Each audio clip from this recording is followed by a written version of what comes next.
E o Eduardo ainda brinca com a inteligência humana falando que é pra gente, olha a estrutura da missa. Se não for mais cristocêntrica, que cristocêntrica? Cristocêntrica é o que nós fazemos.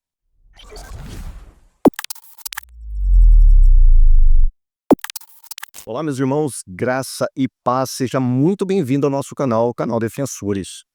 No vídeo de hoje eu estarei fazendo um react ao canal do... Na verdade não é o canal, é um canal de uma outra pessoa, ele está num podcast, é do Eduardo Faria. E as pessoas me perguntam, por que que você pegou implicância com o Eduardo Faria? Não é isso. É que os vídeos que chegam para mim, as pessoas pedem para que eu possa fazer uma reação aos vídeos que eles assistem. Então, eu faço uma reação. Muitas vezes eu estou lá navegando na internet, ou no Instagram, ou talvez no YouTube, e essas plataformas, elas sugerem vídeos para nós. Estou passando lá, vejo um vídeo, e aquilo me chama a atenção, e eu vou assistir aquele vídeo. Se a pessoa fala alguma heresia, eu faço uma reação, faço um comentário. A maioria dos vídeos do Eduardo é que chegam para mim, né? Não é que vem através das plataformas, as pessoas mandam para mim. E esse vídeo foi um vídeo muito pedido porque ele falou uma coisa muito interessante, que é o fim do protestantismo. Mas eu não vou tratar sobre essa parte aqui, que é a segunda parte desse podcast, desse corte. Eu quero falar sobre a primeira parte, a parte onde ele vai fazer um desafio. Então, sem mais delongas, nós vamos assistir esse vídeo, depois eu vou falar para você como que eu reagi na prática a este vídeo dele, a este desafio do Eduardo Faria. Então vamos abrir aqui onde ele fala o corte deste podcast, onde ele vai falar sobre isso. Nós vamos assistir.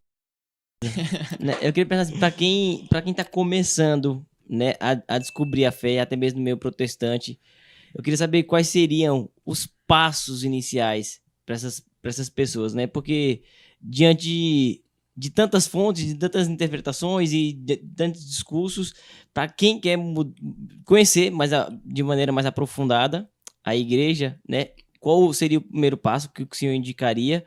E eu queria também saber se o senhor acredita que no final, ainda aqui na Terra, nós seremos uma só realidade de igreja, né? Aí se o senhor quiser, é claro, argumentar de forma bíblica, escatológica, enfim, mas também queria saber a sua convicção pessoal. Tá. Respondendo à primeira pergunta, a pessoa que é protestante está se sentindo de alguma forma atraída. Deixa eu engolir a bala, né? Fique à vontade, estamos em casa. Gostosa. É o seguinte, eu sugiro, primeiro, vá numa missa desarmado. Vai numa missa desarmado e observa a missa. Observa como que é a estrutura da missa. Vai como turista, entendeu? Não precisa ir como católico, não, mas vai como turista. Eu vou lá ver como é que é esse negócio. E observa a estrutura da missa. Se a missa não for cristocêntrica e bibliocêntrica, eu fecho meu canal no YouTube, fecho meu canal no YouTube, fecho meu Instagram e vou vender batata na feira. Vou vender batata na feira. Vou vender batata na feira. Nada contra os vendedores de batatas, tá? Prestam um serviço maravilhoso pra gente. Vá numa missa como espectador desarmado.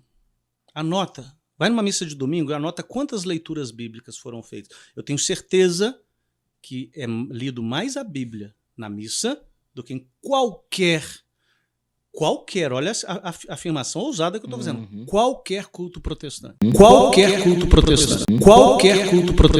Que coisa absurda. Isso aí que você disse é tudo burrice. É lido mais a Bíblia na missa do que em qualquer culto protestante. Sei. Protestante, primeira coisa. Segunda coisa, perceba para onde direciona a missa. Se não é para o Cristo no Calvário, se não é para o sacrifício de Cristo em nosso favor. Então, primeira dica que eu dou é essa. Segunda dica, elenque os seus principais pontos de confusão acerca da fé católica e vai ler a respeito. Porque não adianta eu falar, leia tal livro, se eu não souber qual que é a dúvida da pessoa. Muito bom. Alguns têm assim, eu tenho questão com imagens. Ok, escreve imagens. Eu tenho questão com a Assunção de Maria. Eu tenho questão com, sei lá, com o Papa. né, com o papado, essa pergunta que você me fez, qual foi o ponto mais difícil para você, eu fiz ela para um amigo meu, que era pastor anglicano e se tornou católico. Boa. Eu falei, qual foi o ponto mais difícil para você? Ele falou, o Papa. Acreditar que o bispo de Roma, ele tem jurisdição universal na igreja. Para mim foi muito difícil aceitar isso, mas ele aceitou.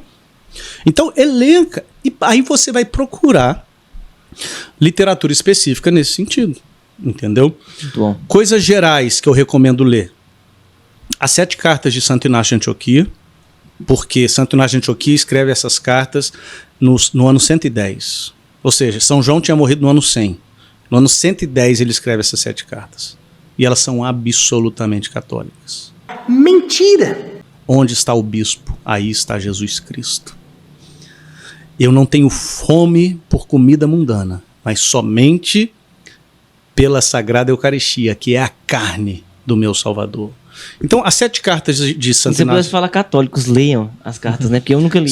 Cara, as 7 cartas de Santo Inácio de Antioquia tem a edição dela bonitinha, da Paulus, né, com a capinha verde, mas tem no Google, domínio público isso daí. É só você digitar 7 cartas de Santo Inácio de Antioquia no Google que você acha. Tá? Lê isso. Talvez também ler uma literatura, alguma biografia de algum santo. A biografia de algum santo, cara, é uma coisa absurda. Regaça, né? Regaça. Então, por exemplo, História de uma Alma, de Santa Teresinha, foi a que eu li. Então, foi? eu recomendo. Foi. Nossa, acabou comigo. Cara. Acabou. A gente podia fazer um podcast só sobre a História de uma Alma. Cria uma imagem marcado do aí. santo e conciliar a história dele se desmonta mesmo. Então, lê a biografia de um santo e lê aquele livro amarelinho ali, ó, que tá atrás de você. O Catecismo da Santa Igreja. O Catecismo da Santa Igreja também. Quem lê... É interessante que se você pegar o Catecismo da Santa Igreja e torcer, tá encharcado de Bíblia. Assim, ó, é Bíblia o tempo todo. Porque a Bíblia diz, Só citações de Bíblia. Só citações de Bíblia o tempo todo. De Bíblia e dos padres da igreja. Né? Eu acrescentaria até uma coisa que é assistir esse episódio. Ah, sim. Eu tenho certeza que isso aqui já vai despertar muita gente. E sobre a sua última pergunta... Bom, vamos parar aqui que ele já está entrando na segunda parte. Mas tem algumas coisas interessantes. Ele fez um desafio, olha, você que está em dúvidas com a Igreja Católica, é protestante, vá à missa. Vá à missa, vá desarmado, vá como um turista e veja toda a estrutura da missa. Aí ele fala uma coisa muito, assim... Eu acho que se ele pensasse no que ele fala, ele não falaria tantas coisas sem pensar. A maioria das coisas que o Eduardo fala são imprecisões históricas, são erros teológicos, são distorções bíblicas e são falácias. A maioria das coisas que ele fala, principalmente quando ele vai para os pais da igreja. Meu Deus do céu! É um circo de Soler. Né? Não só com a Bíblia, mas também com os pais da igreja. Mas enfim, vá para a Igreja Católica, veja a estrutura, e se ela não for cristocêntrica, se ela não for bibliocêntrica, mais do que qualquer igreja evangélica, eu vou vender batatas. Eu fecho o meu canal e vou vender batatas. Desafio perigoso esse. Sabe por quê? Porque eu aceitei o desafio do Eduardo. Tá? E eu fui assistir uma missa no último domingo, numa catedral, numa basílica aqui na minha cidade. Vou colocar para vocês a filmagem que eu fiz. Eu assisti toda a missa, toda a estrutura que ele falou e eu já sabia. Não é nada daquilo que o Eduardo falou. Não mudou nada da época que eu era católico. Nada. Vamos assistir um pouquinho então dessa minha ida até a missa para assistir a missa como o Eduardo falou. Bom, pessoal, hoje eu vou contar uma novidade para vocês. Hoje eu vou na missa. Depois de muitos anos, eu vou na missa aceitando o desafio do Eduardo Faria. Então, deixa eu arrumar minhas coisas. Vai numa missa desarmado. Desarmado? Tá bom, então. Vou deixar minha Bíblia aqui. Já que católico não precisa de Bíblia na igreja, né? Então eu vou desarmado mesmo. Bom, deixa eu ver agora com qual roupa que eu vou na missa. Uma roupa bem bonita. Vai como turista. Hã? Vai como turista. Como um turista? Tudo bem então, hein?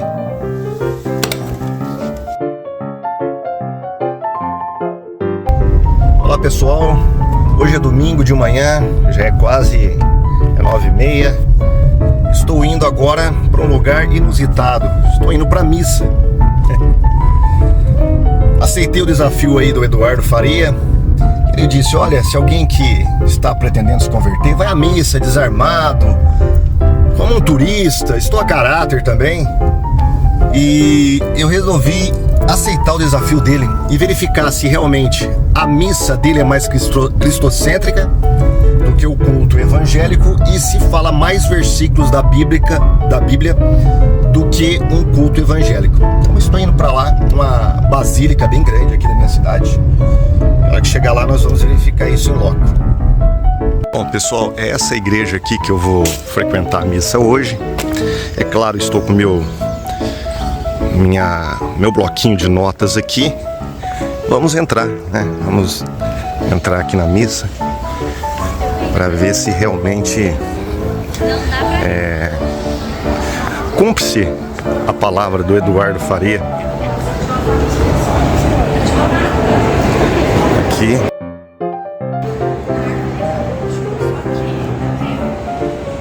Eu peguei também o meu folheto de leitura.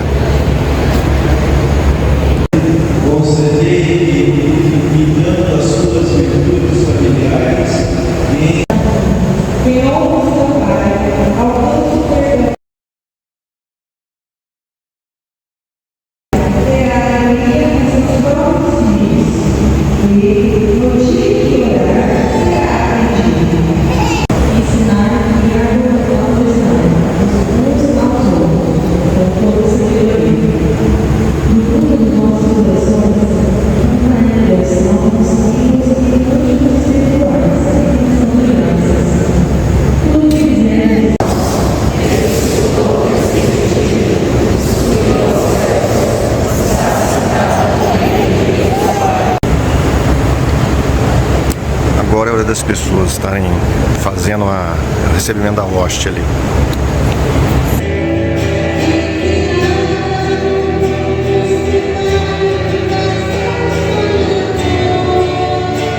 É isso aí pessoal, acabou a missa, demorou aí 40 minutos. E é isso aí, você viu que a missa acabou com adoração à imagem de Aparecida, bem cristocêntrica, né? Bem cristocêntrica. É incrível isso, incrível. Pois é. Eu vi a estrutura da missa toda a missa está contida naquele folhetinho. As pessoas, elas não têm espontaneidade, elas oram ou rezam o que está no folheto, na verdade elas leem as rezas, as orações. Elas apenas leem os versículos da Bíblia, porque elas não levam Bíblia na igreja. Elas apenas recitam aquilo que está prescrito naquele folheto. Não tem espontaneidade de culto nenhum, não é um culto racional isso. Isso é um culto irracional, onde as pessoas elas são automatizadas através daquele folheto, daquela liturgia plastificada, onde as pessoas têm que ficar repetindo, iguais a robô, não tem espontaneidade, não tem aquele culto vivo, que é o culto da igreja primitiva, de uma espontaneidade de adoração ao Senhor, uma espontaneidade das suas orações, uma espontaneidade do louvor. Não tem. Não tem. É incrível como que as pessoas elas entram com o mesmo rosto, saem com a mesma cara e não há mudança, não há diferença, não há aquela vida do espírito, né, que a gente espera numa pessoa que tem um novo nascimento. Não tem. É um culto frio, é um culto irracional, é um culto que não deve ser dado a Deus por nenhum cristão. Só que eu fiz uma comparação. E ele falou, olha, se ela não for mais cristocêntrica e bibliocêntrica, então eu vou vender batatas na feira, né? Na feira ele não falou, mas eu vou vender batatas e vou fechar meu canal. Então nós aceitamos esse desafio e à noite, no mesmo domingo, eu fui no culto na minha igreja e fiz a comparação também. Eu filmei o culto assim como eu filmei a missa. Você percebeu que no final da missa, quem que recebe toda a atenção? A imagem de Aparecida. A imagem de Aparecida. No meio da missa, a invocação de Maria também, da Sagrada Família de José, de Maria. Então, Jesus, ele reparte aquilo que deveria ser um culto voltado apenas a ele, a Santíssima Trindade, reparte com Maria e reparte com os santos. Isso é ser cristocêntrico, Eduardo Faria? Isso é ser cristocêntrico? Isso não é cristocentrismo. Aliás, a Igreja Católica deixou de ser cristocêntrica há muitos séculos. Ela é uma religião mariocêntrica. Tanto é que no final, eu gravei aí, as pessoas vão para fazer a sua veneração à imagem de Aparecida. É lamentável, né? Mas será que o Eduardo ele tinha razão? Será que na Igreja Católica eles leem mais versículos da Bíblia? É mais cristocêntrica? A gente já viu que não é, porque eu vou comparar com o nosso culto. Agora, será que eles leem mais Bíblia do que nós, evangélicos? Vamos dar uma olhadinha, então, no culto verdadeiramente cristão e evangélico e vamos comparar, né, e vamos ver as diferenças que existem entre uma e a outra. Agora eu tô chegando no culto, no mesmo dia que eu participei da missa de manhã. É o culto da minha igreja, a primeira igreja batista da minha cidade. Hoje é um culto especial, de gratidão, mas a palavra vai prevalecer. É a marca da Reforma Protestante. A palavra tem a centralidade, não é apenas ler versículos.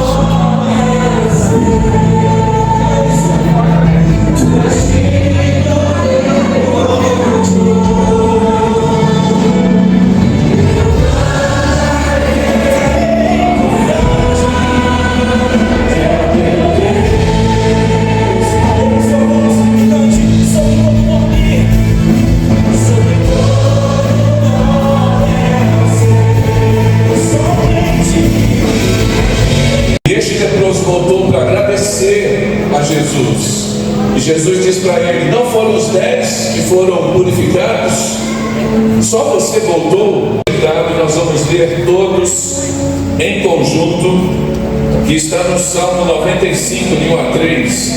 Também no texto ele está baseado no Salmo 18, 31 e 2.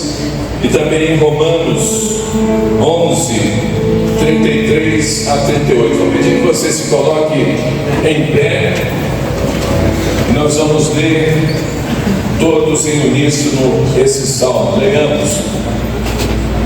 Nos separar do amor de Cristo, a tribulação, ou a angústia, ou a perseguição. Do verso 1 ao 5.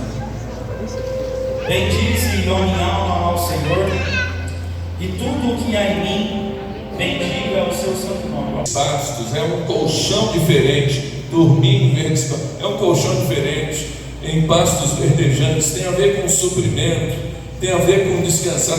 Ensina-nos a contar os nossos dias de tal maneira para que alcancemos um coração sábio. A ideia de que nesta vida que estamos aqui é um aprendizado, a ideia de que com o passar do tempo, cria e feitiçaria, inimizades, rivalidades, ciúmes, ira, ambição egoísta. 1 Coríntios 11, 23. Pois recebi do Senhor o que também vos entreguei. O Senhor Jesus, na noite em que foi traído, tomou o pão e depois de ter dado graças, o partiu e disse: isto é o meu corpo que é dado por vós.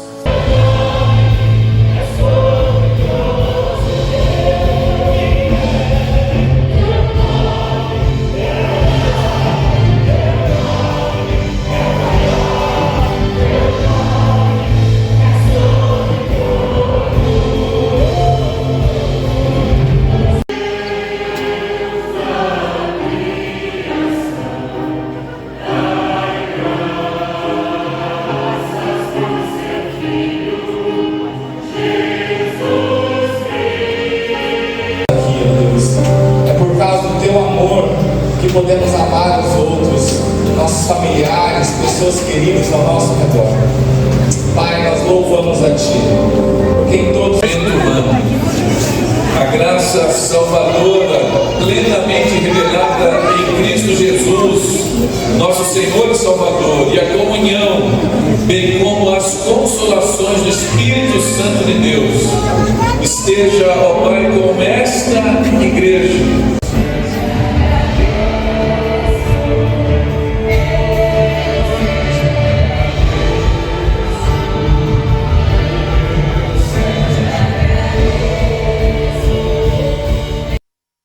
Percebeu? Ele perdeu de lavada. A missa perdeu de lavada. Eu fiquei 40 minutos naquela missa. O padre, ele não fez um comentário sequer do que as pessoas leram naquele folheto. Foi comentado 4 versículos, 4 textos, 4 porções de textos da Bíblia católica. Por que eu falo da Bíblia católica? Porque a primeira leitura é de um apócrifo, o livro de Eclesiastes. É um livro que não faz parte do cânon sagrado, não é inspirado por Deus, mas tem lá na Bíblia católica. Então, se a gente for realmente se pautar por leitura bíblica de verdade, do cânon sagrado, do cânon inspirado, foram apenas 3 leituras. E você percebeu aí na igreja no qual eu fui, frequentei, adorei a Deus, prestei meu culto racional ao Senhor, foram 10 leituras. 10 leituras. E a espontaneidade da adoração das pessoas e a alegria, né, a dinâmica, a vivacidade, a energia do Espírito Santo que é transmitida pelo rosto de alegria, de satisfação, de quem realmente nasceu de novo, de quem realmente tem a salvação, de quem realmente está grato por Jesus Cristo. Orações espontâneas, você percebeu o pastor aí, um dos pastores fazendo oração espontânea, não é lida, como na igreja católica. E o Eduardo ainda brinca com a inteligência humana, falando que é pra gente, olha a estrutura da missa. Se não for mais cristocêntrica, que cristocêntrica? Cristocêntrica é o que nós fazemos. Toda a gratidão é dirigida ao Senhor. Tudo, o culto do começo ao fim, ele é cristocêntrico e aponta para Jesus, aponta para a salvação. A gente não tem Maria no final para as pessoas ficarem tocando. A gente não divide a glória de Deus com nenhuma criatura, como acontece na missa católica, como nós vimos. Então, Eduardo, sinceramente, eu acho que você perdeu o desafio. Mas ele é corajoso, ele vai além. Ele fala para nós não, para as pessoas que querem se converter à igreja católica, observar o catecismo. Observar o catecismo. Olha, se você torcer o catecismo, vai sair pingar versículos, vai jorrar versículos bíblicos. Como que se apenas citações de versículos fosse o suficiente para que uma doutrina fosse verdadeira. Se fosse assim, meu amigo, este livro aqui, ó, que é a Bíblia dos Adventistas do Sétimo Dia, que as ditas revelações que a sua profetisa teve e escreveu esse livro, um livro bem grosso, também seria um livro verdadeiro. Porque se você vê este livro, ele também jorra versículos bíblicos. Mas o que está escrito aqui é a verdade? Não. É pura invencionice da cabeça da falsa profetisa Ellen Goldwhite. Mas se você fizer assim também vai jorrar versículos bíblicos, mas tudo distorcido. Então simplesmente citar versículos bíblicos não quer dizer nada. A mesma coisa nós poderíamos dizer das Testemunhas de Jeová. Qualquer livro das Testemunhas de Jeová que você pegar tem muito mais versículos do que qualquer livro católico, mas muito mais. Agora eu pergunto, a doutrina das Testemunhas de Jeová, ela é bíblica? Não, ela não é bíblica. Ela não é bíblica. Ela é uma doutrina ariana herética. Então, não é pelo fato de ter versículos bíblicos que significa que uma doutrina é bíblica, que realmente o que está escrito aqui é uma doutrina bíblica, são dogmas que têm bases verdadeiramente bíblicos. Não tem nada a ver uma coisa com a outra. Outra coisa, quando a gente observa as doutrinas que o catecismo traz, que compartilha com todos os cristãos, com os evangélicos, com protestantes, com ortodoxos, Todos eles, a ressurreição de Cristo, a Santíssima Trindade, a salvação, o batismo, tudo isso vai ter versículos bíblicos recheados. Agora, quando o catecismo, isso é interessante, quando o catecismo toca em doutrinas que não são bíblicas, que nem todos os cristãos aceitam, não há versículos bíblicos. Aonde estão os versículos bíblicos? Principalmente nas notas de rodapé. Por exemplo, aqui na parte 963, quando vai falar de Maria, mãe de Cristo, mãe da igreja, ó, agora é uma parte da Mariologia dentro do catecismo. Quando eles vão falar isso, você observa que não há uma citação de versículos bíblicos para comprovar que Maria é mãe da igreja. Não há uma citação de versículos que fala que Maria é a distribuidora de todas as graças. Não há um versículo bíblico aqui, olha, onde fala que o culto da Santíssima Virgem deve ser dado pelos cristãos. Não há um versículo bíblico. Assim também, por exemplo, quando eles vão falar aqui sobre a imagem de escultura, não farás para ti imagem esculpida de nada. Aí, quando eles vão citar que a Bíblia proíbe imagem, aí sim há versículos bíblicos.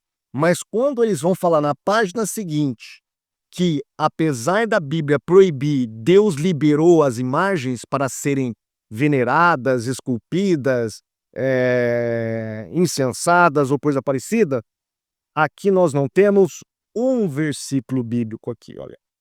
Nenhum versículo bíblico. O que você vai ter? Apenas citações, Tomás de Aquino, e algumas citações de alguns pais da igreja, e assim mesmo, de modo distorcido.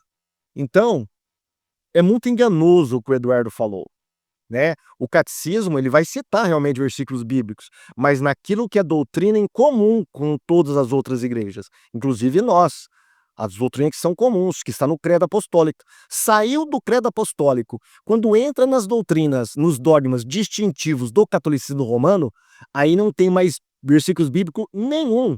Eles não citam um versículo bíblico. Então o Eduardo está enganando as pessoas com esse falso discurso de que a sua igreja é bibliocêntrica. Quando que a igreja católica é bibliocêntrica? Quando? Eles colocam a tradição acima da igreja. Eles colocam Maria a par com Cristo ali. Como que isso aí pode ser cristocêntrico ou bibliocêntrico? Nunca, nunca, nunca pode ser. Mas ele falou uma coisa também que me chamou a atenção. Olha, se você tiver algo que você está em confusão com a igreja católica, ele não falou em questionamento, falou confusão, como se a doutrina católica fosse inquestionável, né? Em confusão, marque aí, marque. E aí você mande para mim. Eu tenho algumas coisas, o Eduardo, tá? Tem algumas coisas aqui, algumas pouquinhas coisas, tá? Que eu marquei.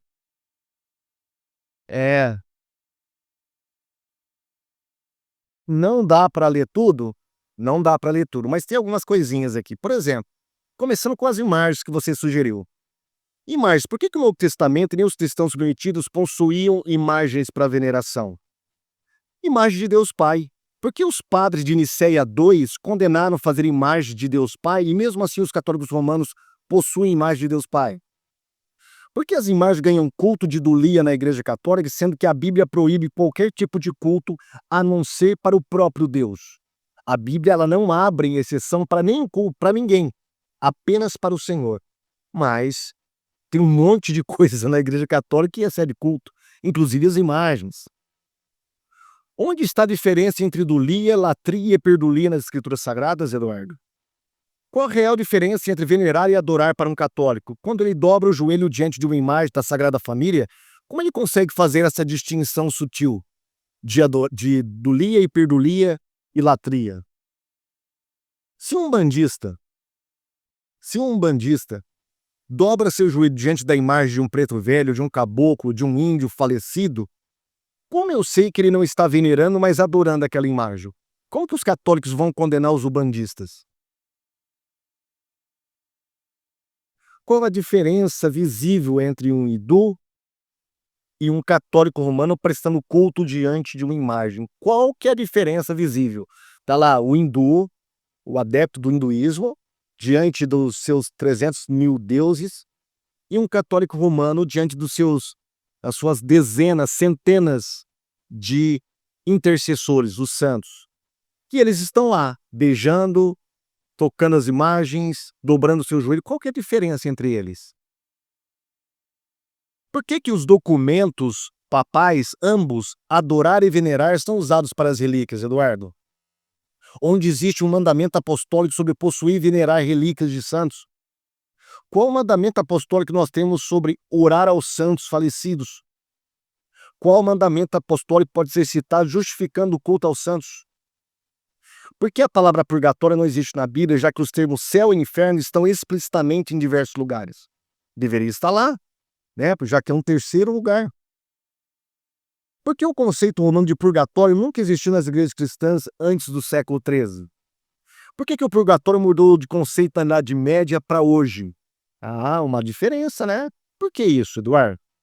Qual passagem das Escrituras falam sobre um bispo conceder indulgências? Onde isso na história da igreja também? Por que que Pedro, que diz ter sido o primeiro papa, era casado e os papas atuais não podem casar? Onde existe um mandamento apostólico de que o bispo não deve casar?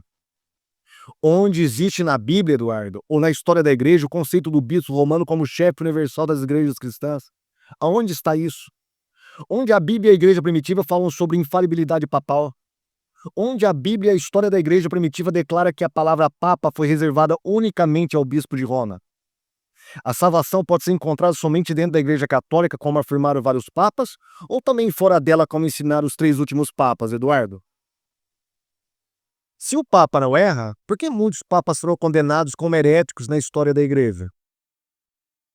Tem mais. Se o termo somente pela fé é um erro de Lutero, como vocês falam, por que que o Papa Bento XVI disse que Lutero estava correto? Se Lutero está errado, por que o Papa Francisco diz que ele foi um verdadeiro filho da igreja? Em qual dos pais da igreja, Eduardo, dos primeiros séculos, podemos encontrar o conceito de missa como sacrifício de Jesus oferecido pelo sacerdote? Uma repetição daquele mesmo sacrifício de Cristo. Como é a missa correta? A missa de sempre ou a missa nova? Qual a passagem das Escrituras podemos encontrar a ordem de sucessão apostólica? Em qual passagem das Escrituras ou dos pais da igreja podemos encontrar o conceito de que a igreja deve estar acima da Bíblia? Em qual parte da Bíblia ou da história da igreja, Eduardo, afirma que Roma deu a Bíblia ao mundo? Em qual dos pais da igreja, quais deles falam isso? Por que a igreja acrescentou 7 livros a mais no cânon judaico que não aceitam esses livros? Onde está na Bíblia ou na história da igreja a ideia de que um cristão não pode fazer um livre exame das Escrituras fora da igreja romana? Se a tradição oral apostólica é verdadeira, por que a igreja não mostra uma lista dessas 3 tradições que vieram dos apóstolos? Existe alguma lista infalível dessas tradições? Por que a igreja não tem, já que a tradição ela anda a par com os textos canônicos? Onde está na Bíblia ou na história da igreja o magistério eclesiástico romano que interpretava a Bíblia para os cristãos? Onde estava na época de Irineu o magistério? Onde estava na época de Tertuliano? Na época de Agostinho? Onde estava esse magistério que colocava a interpretação correta para todos os cristãos? Existe uma lista de versículos da Bíblia que são interpretados infalivelmente pela sua igreja, Eduardo? Se tem, quais são eles? Se não há livre exame da Bíblia, por que as editoras católicas publicam diversas obras de teologia católica divergentes entre si em questões bíblicas e doutrinárias? Se o magistério da igreja é a palavra final em questões de fé e doutrina, por que há uma enorme divergência sobre o que é o conceito de infalibilidade papal? Os católicos não chegam a um denominador comum sobre o que seria essa tal infalibilidade papal. Se a Igreja Católica deu a Bíblia ao mundo, por que somente no Concílio de Trento a Igreja bateu o martelo sobre o cânon definitivo? Onde está na Bíblia ou na história da Igreja a ideia de que a Igreja de Roma foi fundada por Cristo? Onde está na Bíblia ou na história da Igreja que a Igreja Romana é a única igreja verdadeira dentre as demais? Onde Jesus deixou os 7 sacramentos na Bíblia, Eduardo? Em qual dos pais da Igreja primitiva ou na Bíblia podemos encontrar o conceito de Assunção de Maria? Onde está na Bíblia que Maria foi eternamente virgem? Onde está o conceito na Bíblia ou na igreja primitiva de que Maria não tinha pecado original? Bem mais, calma. Onde está na Bíblia ou na igreja primitiva o conceito de que Maria era a mãe da igreja, mediadora dos pecadores, distribuidora de todas as graças, corredentora, rainha dos céus e etc. Onde está isso na igreja primitiva? Aonde está isso na Bíblia, Eduardo? Onde está na Bíblia que diz que nós somos salvos pela fé e também pelas obras? Onde está o conceito na Bíblia ou na igreja primitiva de tesouro dos méritos dos santos para conceder indulgências aos pecadores? Onde está na Bíblia, Eduardo, Pedro recebendo algum poder temporal para ser monarca de um mini império religioso? Onde está escrito na Bíblia que o batismo perdoa ou limpa os pecados? Onde está na Bíblia ou na história da igreja primitiva o conceito de transubstanciação? Onde está na Bíblia a ordem de dar apenas uma das espécies da ceia para os cristãos comungarem? Se os milagres católicos são verdadeiros, por que eles estão em categorias de revelação privada e os católicos não precisam crer neles? Se a reforma protestante dividiu a igreja, por que houve diversas divisões da igreja antes de Lutero? Se os papas são infalíveis, por que eles se contradizem em questões doutrinárias tão básicas como se os protestantes é herege ou são irmãos separados? E aí, quem que está certo? Os papas do passado, que nos denominava de herege, ou os papas do presente, que para eles nós somos apenas irmãos na fé? Se a Igreja Católica Romana é una, por que há tantas divisões dentro dela? Cada um lutando contra si, cada um chamando o outro de herege. Se a Igreja Católica é apostólica, por que há tantas doutrinas nela que os apóstolos nunca ensinaram como infalibilidade e assunção de Maria? Se a hoste se transforma em carne de Cristo, por que ela ainda continua com cor, cheiro, massa, textura de hóstia e não de carne? Bom, eu poderia falar muito mais, mas por aqui eu acho que basta, né? Essas são minhas poucas indagações, Eduardo, tá? Esteja à vontade para poder respondê-las, ok? Pode me mandar livros também, ok? Pode me mandar livros. Se você tiver, eu vou aceitar. Pode me mandar livros também. Me ajude a ser católico, Eduardo. Vocês estão me atrapalhando. Você fala para eu ir na missa e ver se ela é bibliocêntrica e cristocêntrica. Aí eu vou na missa, não tem nada de bibliocêntrica e muito menos cristocêntrica. E aí eu vou no culto evangélico, tem o dobro, 200% a mais de versículos bíblicos sendo lidos e o culto é completamente cristocêntrico, do começo ao fim. Me ajuda, Eduardo, me ajuda a cruzar o Tibre. Então, Eduardo, eu acho que você falhou no seu teste, na sua aposta, e só resta uma alternativa para você, Eduardo. Infelizmente, você vai ter que vender batatas, tá? Ou fechar o seu canal. Aí você é que vai escolher. Porque não tem como comparar a missa católica com um culto de verdade. Não tem como. E é por isso que eu não permaneci na Igreja Católica. É por isso que nós adoramos a Deus em espírito e em verdade. E é completamente diferente, né? Os católicos, eles não sabem o que é adorar o Senhor. Eles não sabem o que é novo nascimento. Eles não sabem o que é chorar aos pés do Senhor de verdade e sentir a sua presença, né? Depois ele vai falar que eu sou gnóstico porque eu falo em sentir a presença de Deus. Mas isso era corriqueiro na igreja primitiva e na Bíblia Sagrada também. Então eu vou ficando por aqui, que o vídeo já ficou muito grande. Se você gostou deste vídeo, você já sabe. Deixa o seu like, lasca em um like bem gostoso, tá? Abençoado. Se não é inscrito, se inscreva no canal. Também deixa o seu comentário e divulgue os nossos trabalhos, nossos vídeos, para a sua comunidade de fé, para a sua igreja, para a sua célula, para a escola dominical. Espalhe o nosso trabalho para que outras pessoas sejam vacinadas contra essas falsas narrativas e esses engodos de quem quer torcer a palavra de Deus. Cristocêntrica e bibliocêntrica. Vai vendo. O Eduardo fez um desafio aos evangélicos e agora que perdeu, precisa vender batatas. Aqui tem uma porção de batata. Ele irá gostar de vender batatas aqui comigo. Já que não conseguiu provar que a missa é cristocêntrica e que há mais versículos bíblicos do que nas igrejas protestantes, bem-vindo, Eduardo, vendedor de batatas. Eu vou vender batata na feira.